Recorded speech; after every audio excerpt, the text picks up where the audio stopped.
Eating some dinner. How does that sound familiar? There once was a woman so fair. Oppose her, no one would dare. Her love it was steel, a kingdom did kneel, and so found herself with an heir. That seems to be it. There was supposed to be more. Does anyone else know the rest of this story? I think I've heard that one. Would then come finish it? Finishing my one say, tell me. But I want to hear the story. Really? I really want to hear the story. I love stories.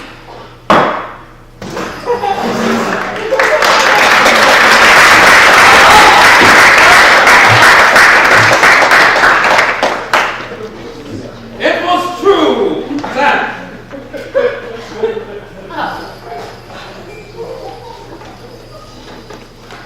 It was true that the whole kingdom did kneel beneath this woman's might and her great gigantic songs. And she did bear a beautiful baby boy. She named Melvin. Melvin. Before she sent him to be raised by foster peasants. And they expected that one day he would rise up and be a great and mighty hero. Although some suspected he may not have been all that right.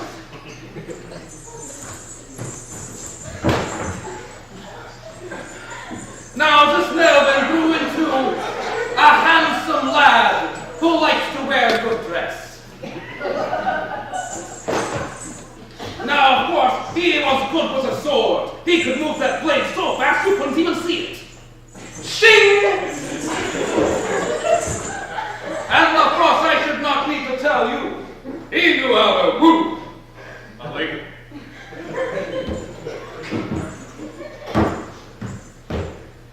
Woo.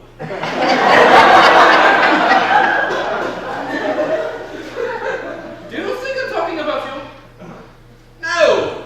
No, of course not. That would be, incredibly narcissistic of me. Yes, it would. Who are we talking about again?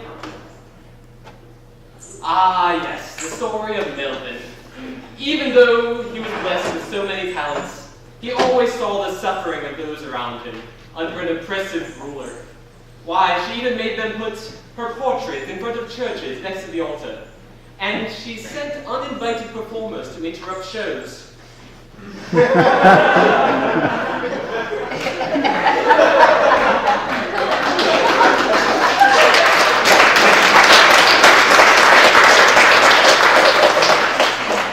But these were not the greatest of her crimes, for she also made an edict that only she could decide who could marry whom. But that didn't help for very long when Melvin found someone. Ah, yes, a wonderful creature. She was gentle of heart, lofty of virtue, and voluptuous of years. She was known only as the girl. The girl. The girl!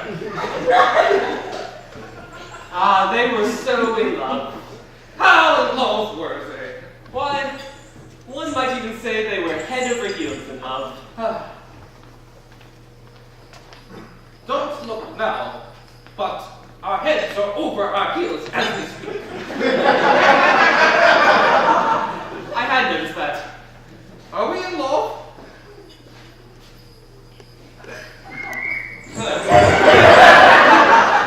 No, of course not. I must have gotten confused. They were heels over head in love. How's that go? Let me give you a hand. All right. Like so? Like so. And so they decided to elope, and went off that very night, and stopped in a port-side town, where they went into a bar, had a seat, and just then Melvin had to turn his back to take care of some business. When in came these two rude fellows, dressed as sailors. They were not very nice. They talked about her ears and pop,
someone would go away with his lover like this. So he decided to follow them. But where could she be? Well, it's pretty obvious who took the girl at this point. It is? Yes, it's that villain that we were talking about in the story. The villain of the story. Yes. That makes sense. Yes. And so he went to track her down to a stronghold. And he approached the gates and went to knock on the door. Wait, what was that? He went to knock on the door to get in. So you've got a hero facing down this impenetrable fortress. Yeah, and you just think he should go and knock him on? No. He needs to spend days scouting, trying to find a hole in the defenses, or some place that he can get in. There's so much trouble. Why not just knock? Then try, see what happens. All right. So Melvin went up to the front door of the castle, in front of this huge 50-foot door, and he knocked. Who is it? It is I, Melvin, here to face she who thinks she's fit to rule this kingdom. Do you have an appointment? No, I just thought I'd show up and knock on the door or something. Come back on Wednesday. Really? Really? So Melvin went off into the nearby woods, and for 4 days he camped out and lived off the land. At the end of that time, he came back, went right up to the castle doors, and he knocked. Who is it? It is I, Melvin, here to challenge she who thinks she's fit to rule this kingdom. I'm sorry, your princess is in another castle. So you're telling me that I spent 4 days waiting to get in here, and now she might be on another world for all I know. Except it's on that hill behind you. That one there? Huh? Alright, thanks. Have a nice day. So Melvin went off to the new castle, went right up to the front door, but this time he did not knock. He went straight up and kicked in the door. Bang! And there before him lay a grand throne room, grander than any he'd ever seen. And sitting on the throne was her, the one he recognized from so many portraits. But for Melvin's sake, I hope she wasn't anywhere near that ugly. So Melvin went right up to her, and he said, "Hello, my name is Melvin. You killed my mother. Prepare to die." Wait! Oh! And very quickly, the battle turned against Melvin. At this time of duress, he found himself undergoing a dramatic transformation. His skin began to reflect the light with the fervor of the sun. His joints began to feel stiffer. He was hard. He was strong. He was an Iron Man. He was a man of steel. He was a man subject to rust if left in moist conditions for too long. He was the Metal Man. The Metal Man. The Metal Man! All metal. No man. Then why did they call him Metal Man, I wonder? What I wonder is how many times we're going to keep telling stories about this guy. So with renewed strength, Melvin charged back into battle and struck a mighty blow. And then was about to finish off his opponent. Wait!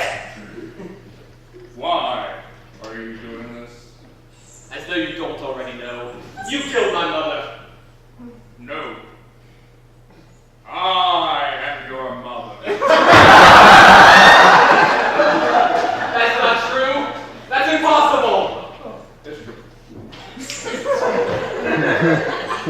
All my life, all my years, I've wanted nothing more than to know the embrace of my mother, to gaze on her pretty, well, on her face at least. Hey!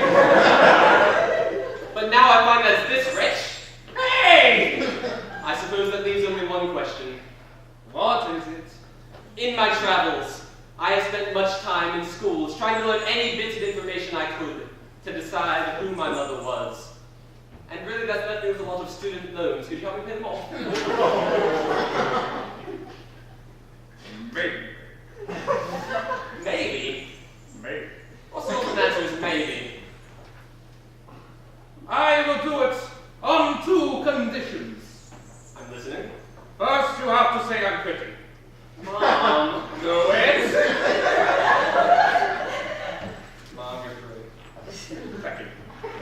Second, ever since I gave you up to your foster peasants, I have regretted not being there for you as a mother.